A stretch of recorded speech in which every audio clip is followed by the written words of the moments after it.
안녕하세요. 자, 오늘도 목사의 서재 멋진 책 한 권 또 들고 왔습니다. 그렇습니다. 연말하면 보통 이제 결산의 달이잖아요. 그렇죠. 결산하게 되면 또 이제 교회들도 사실 올해 이제 가졌던 어떤 그래도 목표와 기대치, 뭐 소망들이 있었을 텐데 그런 것들이 잘 이루어지지 않으면은 약간 네. 마음이 좀 상하기도 하고 속상하기도 하잖아요. 그렇죠. 연초에는 예. 막 아주 힘차게 그렇죠. 해봅시다. 예. 막 예. 이렇게 막 프랜카드도 막 걸고 예. 막 구호도 으쌰으쌰 하는데 근데 연말에 가니까 소리 소문 없이 살아있는 사람들이 보이기도 하잖아요. 네, 뭔가 이렇게 예. 의욕적으로 했던 일들이 잘 예. 되지 않은 것, 예. 뭐 그런 것들 중에서 특별히 또 이제 우리 뭐 교회에서 그렇죠. 많은 성도님들이 함께 예배드렸으면 좋겠는데 예. 그 많은 성도님들이 보이지가 않네요. 다 어디로 갔을까? 예. 그래서 오늘 책 제목이 그런 것 같아요. 우리 교회는 다 어디로? 우리 교회는 다 어디로 갔습니까? 글쎄요, 어디로 갔을까요? 목사님 그런 얘기 들으셨죠? 100개의 교회가 개척되면 예. 103개의 교회가 문을 닫는다. 그렇죠. 요즘 그 문을 닫는 교회가 더 많아지고 있는 추세고, 그러다 보니까 이제 서로 이제 교회와 교회끼리 이렇게 같이 합병하는 예, 그런 교회들도 많이 이렇게 생겨지고 있는 것 같아요. 목사님 그 트렌드 얘기를 많이 하시는 분들 보면 가장 그 트렌드를 못 따라가는 곳이 바로 교회다. 시대를 잘 읽지 못해서 네. 그들이 원하는 것들을 원하는 방법으로 또 이렇게 공급해 줘야 되는데 그렇지 못하고 있다. 그런 얘기 많이 하시거든요. 그럴 수도 있습니다. 그래서 그런가요? 이 우리 교회는 다 어디로 갔나의 이 저자 톰 레이너, 뭐 이미 그 전에 저희가 소개했던 책 죽은 교회를 부검하다 살아있는 교회를 해부하다 이 책을 보신 분들은 알겠지만 통찰력 있게 사실 지금 현대 시대에 교회가 어떻게 어떤 부분에 집중해야 되고 또 어떻게 교회가 사역을 이끌어 가야만이 교회의 본 모습으로 사명에 충실한 교회가 될 수 있는지에 대해서 이렇게 소개하고 있잖아요. 맞습니다. 거기에 이제 이어서 이번 이 세 번째 우리 교회는 다 어디로라는 이 책은 말 그대로 교회 그 죽은 교회를 부검하고 살아있는 교회를 해부했을 때 그러면 보여지는 그 적나라하게 보여지는 우리 교회의 실상을 한번 보자는 거죠. 그렇죠. 예. 근데 이 책이 좀 특별한 점이 있잖아요, 목사님. 예, 그렇죠. 그냥 어떤 소설처럼, 예. 이야기처럼 쓰여져서 예. 이게 굉장히 몰입감이 있더라고요. 예. 이게 그냥 멀리 있는 교회가 아니라 이게 우리 교회의 이야기일 수도 있고 현재, 네, 그렇죠. 또 옆에 있는 교회에서 지금 어려움 당하고 있는 그런 교회의 이야기를 담임 목회자의 관점으로 그렇죠. 담임 목회자의 관점으로 어떤 성도님과의 어떤 관계 그리고 또 이제 교회마다 어려움을 주시는 그런 분들에 그렇죠. 대한 묘사들이 잘 돼 있어서 저도 읽으면서 막 어떤 분이면 생각나기도 하고 그렇죠. 또 어떤 막 이렇게 막 얼굴들이 떠오르면서 많은 분들이 또 이렇게 그 생각이 났습니다. 예. 목사님 어떻게 보셨어요? 책 읽으시면서? 맞아요. 지금 말씀하신 것처럼 교회에 이런 분이 없으면 참 교회 좋을 텐데 하는 그런 분이 이 가상의 인물로도 여기도 등장을 하잖아요. 네네. 그런 거 보면은 어느 교회나 분명히 그런 분들은 다 존재하고 있는 것 같아요. 많은 분들이 그렇잖아요. 아, 저분만 없으면 교회가 그렇죠. 완벽할 텐데. 예, 예. 그래서 다른 교회를 갔더니 또 있는 거죠. 네, 여우피 했더니 호랑이를 만나더라. 네, 네. 더 어려운 분들 그렇게 만나잖아요. 네. 모든 교회에 다 그런 분들이 있고 네. 또 내가 또 그런 분이 되면 안 되잖아요. 내가 그럴 수도 있다는 거죠. 한편으로는. 맞습니다. 예.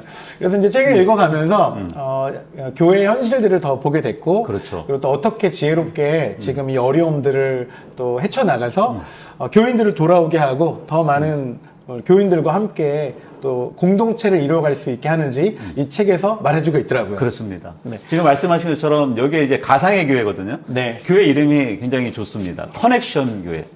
예전에 뭐 얼마 전에 했던 드라마 커넥션이라는 드라마에서 커넥션 교회라는 것은 네. 이 교회 이름이 사실 말해주고 있는 것 같아요. 그렇죠. 커넥션. 결국은 교회와 성도, 성도와 교회, 목회자와 성도 사이를 연결해 주는 것. 맞습니다. 그 커넥션 교회의 이름을 가지고 어떻게 풀어가는지 그 가상의 그 교회와 또 목회자와 여기에 등장하는 성도들이 어떻게 이 커넥션 교회를 잘 세워가고 있는지 맞습니다. 그런 부분에서 잘 짚어주고 있어서 상당히 도움이 됐는데 이게 어떻게 보면 가상의 교회지만 현재 우리의 교회의 모습일 수 있다는 거죠. 교회 모습 일수를 넘어서 교회입니다. 보니까 막 생각나는 거 보니까 예. 교회 맞고요. 예, 예. 그리고 실제로 여기 이제 목회자, 저도 이제 목회자 입장을 좀 저희가 목사의 서재가 좀 대변하고 있잖아요. 예, 예. 그러다 보니까 목사님들이 고민하는 거, 예. 그리고 고민해서 내리는 그 결정들, 그리고 힘을 정말 실어주는 분들과 함께하는 것이 무엇인지, 예. 또 교회에 어떤 그 반대하시는 분들, 나는 그냥 반댈세, 이런 분들 있잖아요. 예. 이런 분들과는 또 어떻게 지내야 되는지, 그렇죠. 이런 것들도 자세하게 나와 있더라고요. 예, 맞습니다. 내용들 목사님 좀 소개해 예, 주시죠. 여기에 이제 나오는 것 보면은 우리가 이런 생각을 하잖아요. 등록 교인이 있고 출석 교인이 있고. 그렇죠. 예. 보통은 그러니까 제적하고 제적과 출석 인원. 출석 인원. 네네. 어떻게 보면 제적 이꼴 출석이 돼야 되는데 제적 대비 출석 인원이 과연 얼마큼 되는가. 먼저 이런 질문을 목사님들이 한번 가져봤으면 좋을 것 같아요. 내가 우리 교회를 한번 점검을 했을 때 제적 인원은 현재 뭐 200명인데 출석 인원은 100명이다. 그러면 100명은 어디로 갔을까? 여기에 나오는 바로 이야기가 그런 이야기거든요. 맞아요. 제적 인원 대비 출석 인원일 때 그 나머지의 그 성도들은 도대체 지금 어디 가서 무엇을 하고 있는지, 뭐가 잘못됐는지, 어떻게 보면은 목회자와 교회가 스스로 이렇게 그 반성하는 시간일 수도 있고, 자기 자신을 돌아보는, 목회에 대해서 다시 한번 돌아보는 시간이 될 수 있는 책이기 때문에 좀 찔림도 많이 있을 거고, 내가 이런 부분은 미처 생각하지 못했구나. 내가 이런 부분을 갖지 못한 점을 이렇게 부족한 부분을 채워주기 때문에 이 책이 그런 점에서 굉장히 유익하거든요. 네. 그래서 특별히 이제 이런 거 있잖아요. 혹시 최근에 그 성도 보신 분, 어느 소리 없이 성도들 사이에, 안 보이네 하는 분들이 있잖아요. 왜 그럴까요? 진짜 그런 게 너무 많잖아요. 예, 예. 이제 한동안 안 보여서 예, 봤더니 예. 이제 교회를 안 나오시더라고요. 그래요. 그리고 이제 다른 교회 간 분도 계시고, 그렇죠. 예. 뭐 이제 뭔가 교회 예배 함께하지 못했으면 바로 왜 그런지를 알아보거나 뭐 관심 가져야 되는데 아무도 관심이 없는 거죠. 그렇죠. 코로나19 이후에 이 커넥션, 연결이 많이 끊겼다는 거죠. 그렇죠. 서로 간의 어떤 공동체 모임도 소홀해졌고, 목회자와 성도 간의 어떤 그 대화나 상담이나 그런 연결 교들이 많이 끊어졌기 때문에 알게 모르게 소리 소문 없이 교회를 이렇게 어떤 핑계로 코로나19 핑계로 나오지 않거나 그 이후에 이제는 나오지 않는 것. 근데 그 이후에 나오지 않는 가장 큰 이유가 여기에서 보면은 그 복음에 대해서 설교 시간에 명확하게 듣지 못하기 때문에. 실제로 우리는 복음을 충분히 이야기하고 있다고 말하지만 성도님들은 사실 복음에 대해서 잘 모르고, 그렇죠. 그리고 그들이 진짜 뭐를 알아야 될지조차도 모르는. 예. 하여튼 어찌 보면 아주 너무 그 수준이 너무 기대 이하로 그들을 생각하고 있는 게 분명히 있잖아요. 그렇죠. 그러니까 분명히 복음을 들으면은 교회를 알 것이고 성도가 무엇인지, 교인이 무엇인지를 아는 거잖아요. 네네. 근데 그 교인이라는 그 의미가 무엇인지 모르니까 와도 되고 안 와도 되고. 그렇게 하다 보니까 연결성이 점점 그 느슨해지는, 그 끊어지는 그런 일들이 발생하고 있다는 거죠. 또 이 책에서도 계속 얘기하는데 교회는 우리들만의 리그, 우리들만의 공동체가 아니라 지역사회와 함께하는, 그렇죠. 또 세상과 함께하는 건데 그냥 그런 모습이 없다 보니까 너무 그 뭐라고 할까요? 고립되어진다고 할까요? 그리고 성도님들도 교회에 대한 필요와 교회에 대한 생각들을 더 닫아버리는, 그렇죠. 그런 시간이 됐다고 또 이제 이 이야기 속에 좀 하고 있더라고요. 그러면서 또 여기서 이야기하고 있는 것 중에 한 가지 좀 독특한 것이 있는데, 교회가 교인에 대한 기대 수준이 낮다는 거. 이건 제가 좀 생각하면서 네. 교인에 대한 기대 수준. 그러니까 교회가 교인에 대한 기대 수준이라는 것은 적어도 성도들이 이 정도에까지 더 올라가기를 원하는데 그 정도까지를 생각하지 않는, 그냥 어떻게 보면 그냥 예배만 잘 출석하면 되지라는 정도의 생각하는 맞아요. 수준도 알게 모르게 우리가 갖고 있는 부분. 그래서 영적으로 아니면 더 성숙하고 성장시키는데 더 전력을 해야 되는데, 어떻게 보면 성들의 어떤 편의와 어떤 그 여러 가지 바쁘다는 것들을 다 이렇게 안아주고 포용하다 보니까 정작 배워야 될 것을 배우지 못하게 하고 맞아요. 그 수준을 끌어올리지 못하는 것이 한 부분의 책임이 있다는 것을 여기서 좀 말해주고 있는 부분이 좀 많이 공감이 되어 있기도 합니다. 목사님 지금 말씀하신 것들이 꼭 장년들한테만 해당하는 건 아니더라고요. 네. 학생부들 지도하다 보면 학생들 그냥 교회 나와주는 것만 해도 고맙고. 그렇죠. 뭐 그냥 뭐 예배 시간에 말씀 집중 안 하고 찬양 안 해도 와서 앉아 있는 것만 해도 그냥 고맙다. 막 이런 수준 기대가 낮거든요. 그렇죠. 근데 사실 이게 학생들뿐만 아니라 어른들에게도 마찬가지인 것 같아요. 와, 그냥 뭐 헌금 냈으면 됐지 뭐. 그러니까 어느 정도 우리 스스로 그 기대를 그냥 낮춰버리는 그런 현상이 좀 있었지 않나 하는 생각도 이 책 읽으면서 들었고요.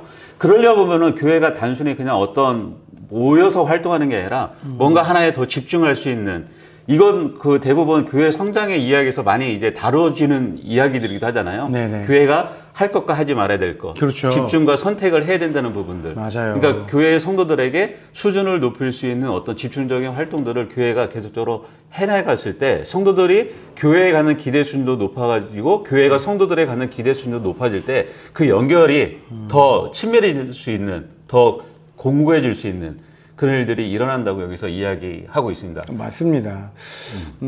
이제 예전부터 교회에 보면 우리가 돌린다고 하잖아요, 목사님. 그렇죠. 그 전문 용어로 네. 월요일부터 이제 주일까지? 계속 돌려야 된다. 근데 뭘 돌리냐? 행사, 그렇죠. 뭐 여러 가지 모임, 이게 너무 많아가지고 내가 지금 뭘 하고 있는지 막 모를 정도로 바쁘지 않습니까? 그 지치잖아요. 근데 그런 것 때문에 교인들이 이제 탈진해서 떠나기도 하고, 그렇죠. 또 이제 그 다음 정말 중요한 것을 하지 못하기 때문에 이제 여기 책에도 좀 바쁨에서 단순한 교회로 그렇죠. 정말 중요한 것들만 꼭 챙겨서 하는 그런 교회가 돼야 된다. 맞아요. 이런 얘기들도 하고 있습니다. 예, 예. 그래서 이 책을 읽으면서 올해 한번 그런 시간을 가져봤으면 좋겠어요. 우리 교회 1년 출석 그 평균하고 작년하고 올해하고 또 비교를 해보고 또 왜 나오지 않는 성도들이 왜일까? 그럼 우리 교회 성도들이 갖는 목회자로서의 기대 수준은 어느 정도고 나는 지금 어느 부분에 집중하고 있는지, 우리 교회 성도들은 정말 커넥션이 잘 되고 있는지, 연결이 잘 되고 있는지, 그리고 우리는 어떤 곳에 중점을 두고 있는지, 그런 부분들을 가지고 한번 1년을 되돌아보고 또 내년에 대한 2025년도에는 목회를 새롭게 수립하실 때는 그런 부분을 보완해서 하신다면은 교회가 좀 더 건강하고 영적으로 성숙하고 성장할 수 있는 교회들이 되지 않을까, 그렇게 생각이 듭니다. 맞습니다.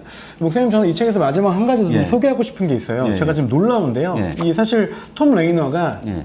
조사와 통계 그렇죠. 또 이런 것들 많이 해서 예. 교회의 어떤 현실들을 말해주고 있잖아요. 예, 예. 이 책보다 깜짝 놀란 게요. 예. 185페이지에 이런 얘기가 있어요. 예. 그러니까 일반적인 교회 등록교인 100명당 예. 주일 예배 출석 교인 연간 감소 숫자. 예. 그러니까 100명을 기준으로 했을 때 1년에 얼마나 많이 주는가. 예. 여기 보니까요. 출석 횟수 감소가 15명, 예. 다른 지역으로 이사가 9명, 예. 다른 교회로 이동하는 사람 7명, 예.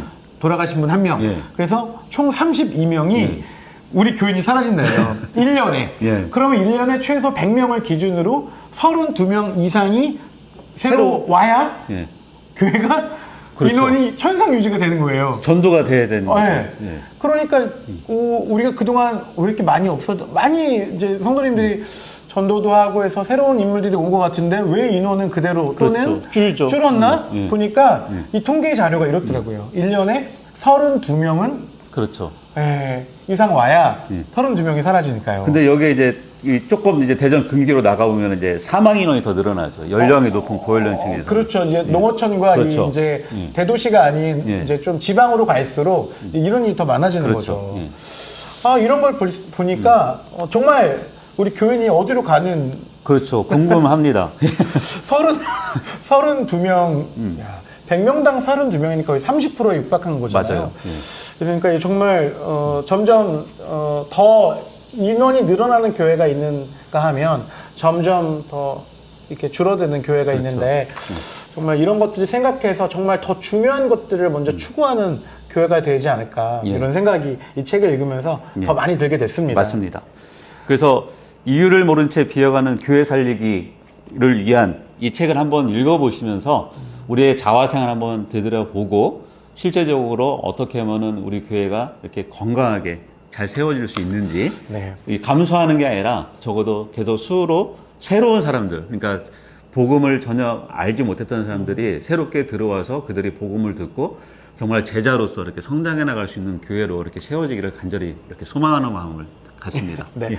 자, 오늘 목사의 서재에서는 톰 레이너의 우리 교인 다 어디로? 우리 교인 다 어디 갔습니까? 예. 혹시 이것 때문에 고민하시는 목회자분이시라면 이 책 읽어보시고 새해 2025년에는 무엇을 더 중점적으로 해야 될지 한번 그렇죠. 생각해 보시기를 바랍니다. 예. 네.